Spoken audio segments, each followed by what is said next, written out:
Hey guys, this is Ankit Arya Sam here. Welcome to our YouTube channel Tech Devi and आज हम लोग बात करने वाले हैं कि हम एक बजट में अपने बजट में कैसे एक नया लैपटॉप खरीदेंगे, उसमें क्या चीज़ें देखनी चाहिए, हमें क्या चीज़ें रिक्वायरमेंट्स चाहिए होंगी और कैसे आप अपने आप को एक बेस्ट लैपटॉप खरीद सकते हो। आप अपने बजट के अनुसार आपके पास जो भी कॉन्फ़िगरेशन चाहिए आप उसको देखते हुए आप कैसे लैपटॉप खरीद सकते हैं।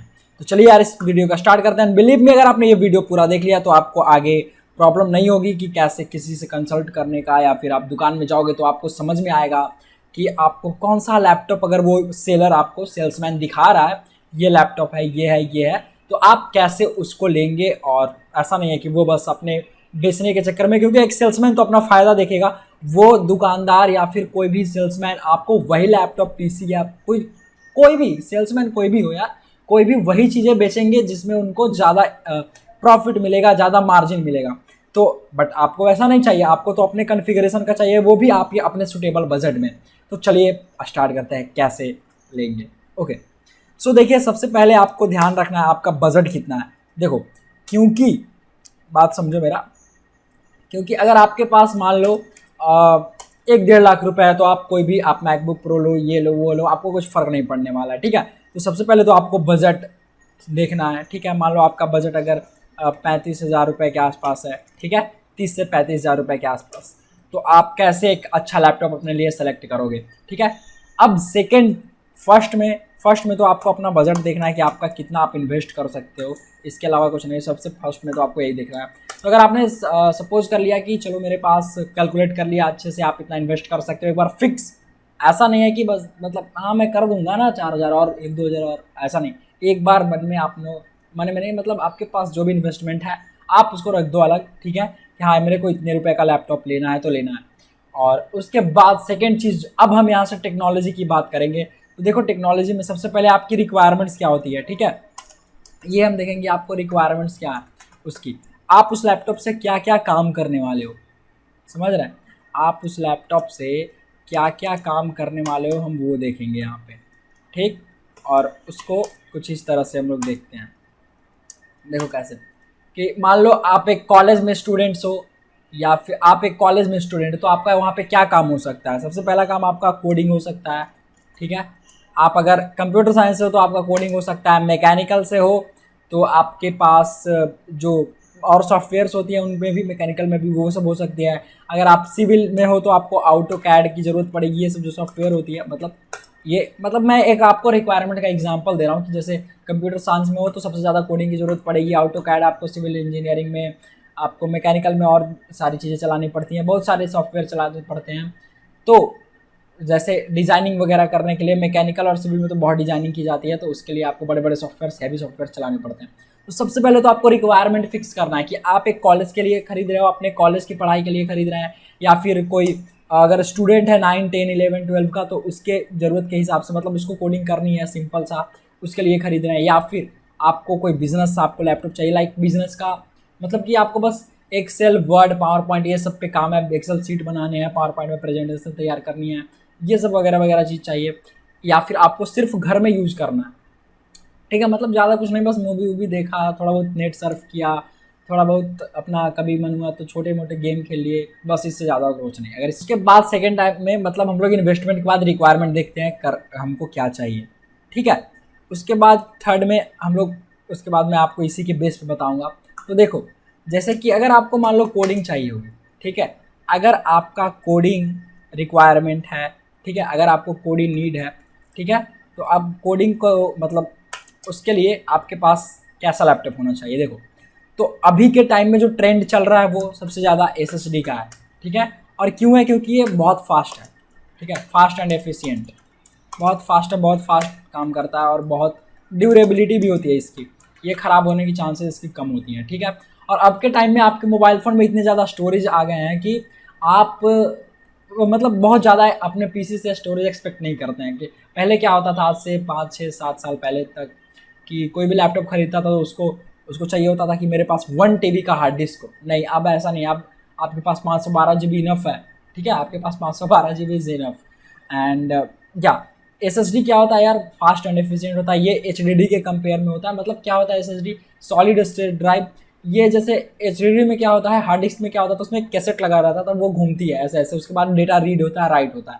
लेकिन SSD में चिप होता है, तो चिप होता है जैसे फ़ोन में आपका चिप होता था ना मेमोरी कार्ड, तो उसी तरह से कि फास्ट काम करता है और एफिशिएंट होता है, ठीक है, ड्यूरेबिलिटी होती है इसकी। स्टोरेज की बात करूँ तो उसके बाद आपको एक प्रोसेसर अच्छा लेना पड़ेगा, ठीक है। मिनिमम आपको i3 प्रोसेसर चाहिए अगर आप कोडिंग का रिक्वायरमेंट आपके पास है, अगर नीड है तो कोडिंग, तो i3 आपके पास होना चाहिए, ठीक है।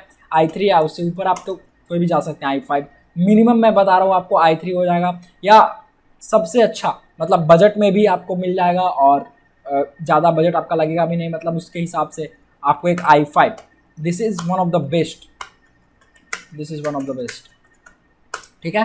i5, i3 या फिर आप i5 कंसीडर कर सकते हैं। अगर आप थोड़ा सा बजट इंक्रीज करेंगे तो i5 आपको बहुत अच्छा परफॉर्मेंस देगा और SSD, ठीक है।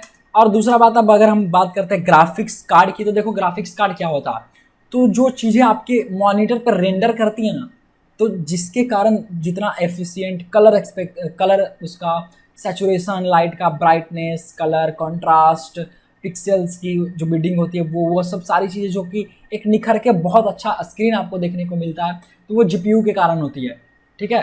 तो वो मतलब और भी रीजंस होते हैं, बट जो मेन काम होता है जीपीयू का वो यही होता है कि आपकी स्क्रीन को बहुत स्मूथली रन करवाए, आपके पीसी को बहुत अच्छे से हैंडल करे, जो सॉफ्टवेयर्स बड़े बड़े होते हैं उनके जो रेंडरिंग होती है वो बहुत अच्छे से हो, ठीक है। जैसे आप अडोबी प्रीमियर प्रो चलाएं तो आपका सिस्टम हैंग नहीं करना चाहिए, आप उस पर ऑटो कैड चलाएं तो हैंग नहीं करना चाहिए, आप फोटोशॉप चला रहे हो तो नहीं हैंग करना चाहिए। तो उसके लिए एक अच्छा सा मतलब डिसेंट सा अगर आपके पास ग्राफिक कार्ड है तो चलेगा। फिर भी अगर आप मतलब सिर्फ और सिर्फ अगर आपको कोडिंग करनी है, मतलब और कुछ नहीं करना, बस कोडिंग करना है और ज़्यादा और कुछ बड़े बड़े सॉफ्टवेयर नहीं चलाने हैं, तो बस आप इंटीग्रेटेड में जा सकते हैं, ठीक है। इंटीग्रेटेड इंटीग्रेटेड आता है, इंटीग्रेटेड, आई होप मैंने सही लिखा है, इंटीग्रेटेड पता नहीं, हाँ सही है, चलो इंटीग्रेटेड जा सकते हैं बजट लैपटॉप के लिए, ठीक है।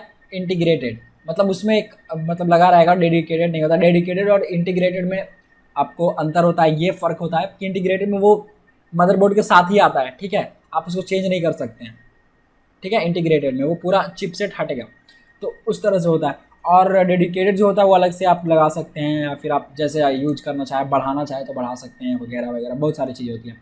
तो ये इंटीग्रेटेड आता है इंटेल का, जो कि प्रोवाइड करती है इंटेल डिफ़ॉल्ट एंड लैपटॉप्स में। इंटीग्रेटेड अल्ट्रा ग्राफिक्स UHD 500 600 जो भी होगा। उसके बाद अगर आप थोड़ा सा और इंक्रीज़ करें, मतलब अगर बजट को, और साथ में ये देखें कि आपको काम जो है कभी कभी फ़ोटोशॉप पे है, मतलब बहुत ज़्यादा, मान लीजिए कि बहुत ज़्यादा आपको फ़ोटोशॉप पे भी काम है, कि हाँ आपके पास 2-3 घंटे आपको फ़ोटोशॉप पे रोज़ काम करना है, तो आप एक एटलीस्ट 2 GB का डेडिकेटेड ग्राफिक्स कार्ड आपको सेलेक्ट करना है, ठीक है। 2 GB या इससे ऊपर भी जा सकते हो, आप बजट बढ़ाओगे तो जा सकते हो। बट अगर आपके पास i5 प्रोसेसर है, i3 प्रोसेसर, उसके साथ 2 GB का ग्राफिक्स कार्ड, एंड मैं सजेस्ट करूंगा कि आप i3 और i5 वर्सेस आप i5 के साथ जाओ, बहुत अच्छा चलेगा। और एटलीस्ट 2 GB ग्राफिक्स तो होना ही चाहिए। अगर आपको सिर्फ कोडिंग करना है तब इसकी कोई ज़रूरत नहीं है, इस डेडिकेटेड कार्ड की, कोडिंग के लिए नो रिक्वायरमेंट्स। बट अगर उससे आपको और थोड़ा सा फोटोशॉप, पेज मेकर, ये सब काम करवाना, 2 GB ग्राफिक कार्ड चाहिए।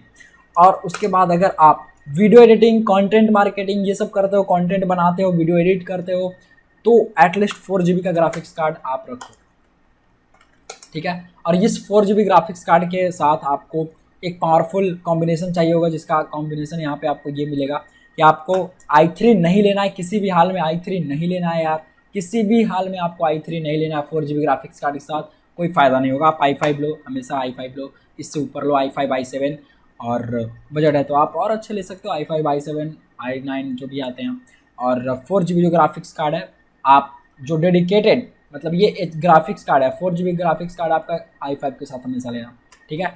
आपको i3 के साथ लेने का कोई ज़रूरत नहीं है। और उसके बाद ये तो ग्राफिक्स कार्ड की बात हुई आपके रिक्वायरमेंट के थ्रू। उसके बाद हम क्या करेंगे कि अब देखते हैं इसमें रैम कितना होना चाहिए। तो एटलीस्ट इन दिस टाइम, अभी के टाइम में कोडिंग चाहे आपको जो भी करना है, ठीक है, 8 GB रैम, ठीक है, 8 GB रैम अगर आपको कोडिंग वगैरह करनी है तो सिंपल। अगर आपको वीडियो एडिटिंग करनी है तो एटलीस्ट 8 GB रैम आपको चाहिए ही चाहिए, और ये सब चाहिए आपको। और एकदम अब बात करते हैं हैवी गेमिंग का, मतलब मान लो कोई गेमर है, उसको स्ट्रीम करना है, बहुत सारा गेमिंग करना है, तो उसके लिए तो भाई अलग लेवल की पीसी चाहिए। मतलब i7 प्रोसेसर आपको एटलीस्ट चाहिए, 16 या 32 GB रैम आप लगाओ, 4 GB ग्राफिक्स कार्ड एकदम पावरफुल एनवीडिया का लगाओ, ऐसे ऐसे आते हैं। ठीक है, वो अलग चीज़ है हाई एकदम गेमिंग पीसी बिल्ड करने के लिए। एटलीस्ट आपको 4 GB का रैम चाहिए होगा एकदम ज़रूर। ये मैं उनके लिए बात कर रहा हूँ जो कि कॉलेज में हैं और अपना जो भी अपना कॉलेज में कोडिंग सीख रहे हैं या मैकेनिकल इंजीनियरिंग है और सिविल इंजीनियरिंग में है और लैपटॉप लेना चाहते हैं ये सब। ठीक है, तो उनके लिए मैंने ये बताया कि 4 GB ग्राफिक कार्ड आपको तब लेना है जब आप वीडियो एडिटिंग करो, कंटेंट बनाओ। 2 GB ग्राफिक्स कार्ड कब लेना है, जब आपको ज़्यादा वीडियो नहीं बनाने, आपको फोटोशॉप वगैरह पे काम है, थोड़ा अच्छे से रेंडर हो जाए ये सब काम है तब।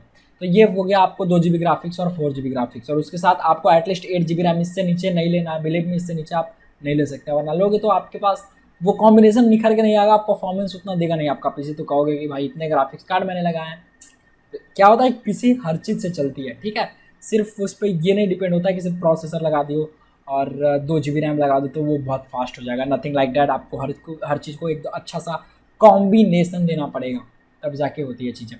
उसके बाद हमने रैम की बात कर ली और स्टोरेज का बात हमने सबसे पहले कर लिया कि आपको 512 GB का एक SSD ले लो, सिर्फ SSD और कुछ नहीं चाहिए, वो काफ़ी है, मोर देन इनफ है उतना। ठीक है, और मैंने इतना बता दिया 8 GB का रैम, या इससे आप ऊपर जाओगे तो आप आपकी मर्जी, आप पैसे लगाओ फिर तो आप ऊपर। मैंने एक बेसिक्स आपको फंडामेंटल बता दिया कि आप कैसे एक पीसी सेलेक्ट करते हैं अपने कॉलेज के लिए। सेकंड, अब दूसरे रिक्वायरमेंट की बात करते हैं। मान लो उसको ऑफिस यूज के लिए चाहिए, मतलब बिजनेस पर्पज से, कि लाइक उसको फोटोशॉप वगैरह यूज़ ये सब यूज़ नहीं करना, आपको विंडोज़ का जो है माइक्रोसॉफ्ट है ऑफिस है ये सब सिर्फ यूज करना है, गूगल खोलना है, मेल करना है, ये करना है वो करना है, तो उसके लिए कौन सा, तो उसके लिए सिंपल सा i3 प्रोसेसर, आप i3 रखिए। ठीक है, प्रोसेसर i3 प्रोसेसर ले लो, उसके साथ 4 GB की रैम या 8 GB की रैम इज इनफ। 4 या 8 GB, इससे ज़्यादा आप मतलब बेकार के पैसे लग जाएंगे, कोई फ़ायदा नहीं होगा। 4 GB या 8 GB की रैम।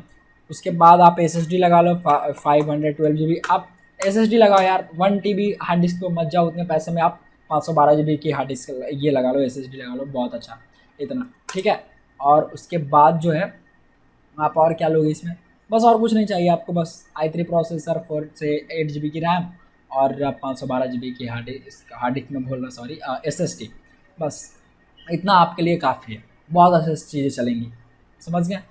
और उसके बाद अगर आपको सिर्फ घर में यूज करना है, मतलब मूवी देखना है, हो गया मन किया तो कभी कभार मैंने मान लो कि अपना गूगल खोला, ये किया, थोड़ा बहुत नेट सर्फिंग किया, न्यूज़ पढ़ा, ये किया वो किया, मतलब जस्ट लाइक घर का यूज, बिना काम का, मतलब जस्ट बहुत ज़्यादा काम नहीं, मतलब मूवी देखने के लिए ऐसे ही।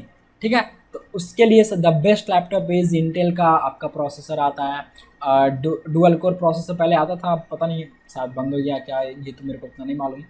तो उसके लिए बेस्ट आपका अभी के टाइम में सेलेरॉन का, आपका इसमें डुअल कोर प्रोसेसर जो आती है वो ले लेना, सेलेरॉन, इंटेल सेलेरॉन, वो अभी बहुत अच्छा चलेगा एंड आप चाह सकते हो इसके लिए। या फिर इससे भी और बेटर है आप AMD ले लो, AMD का प्रोसेसर आता है और राइजन सीरीज करके आता है शायद, हाँ, तो आप वो प्रोसेसर ले सकते हैं सिर्फ घर में यूज़ करने के लिए। बट सेलेरॉन भी बहुत अच्छा है, आप सेलेरॉन कंसीडर कर सकते हैं।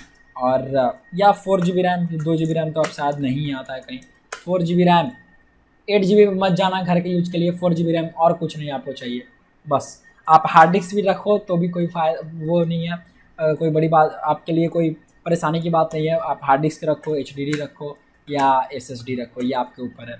ठीक है, तो ये होता है एक बेस्ट लैपटॉप को आप मतलब सबसे पहले तो आप बजट डिसाइड करते हैं, उसके बाद अपना रिक्वायरमेंट देखते हैं, उसके बाद जो चीज़ें ट्रेंड में चल रही होती हैं, जो एफिशिएंट होती हैं, जो फास्टर होती हैं, जो ड्यूरेबल होती हैं, लंबे समय तक टिक पाती हैं, उनको ध्यान में रखते हुए आप एक अच्छा पीसी खरीदते हैं, एक अच्छा लैपटॉप खरीदते हैं। तो आई होप आपको समझ में आ गया होगा। और अगर आपको और भी कुछ डाउट है या फिर आपको ऐसी कंसल्टेंसी चाहिए या फिर जो भी चाहिए, आपको कुछ प्रॉब्लम है, तो आप इंस्टाग्राम पे पूछ सकते हैं, वहाँ पे मैं आपको रिप्लाई करूँगा। इंस्टाग्राम का हैंडल मेरे डिस्क्रिप्शन लिंक में है। एंड मिलता है किसी नेक्स्ट अमेजिंग वीडियो में। Till then good bye, take care.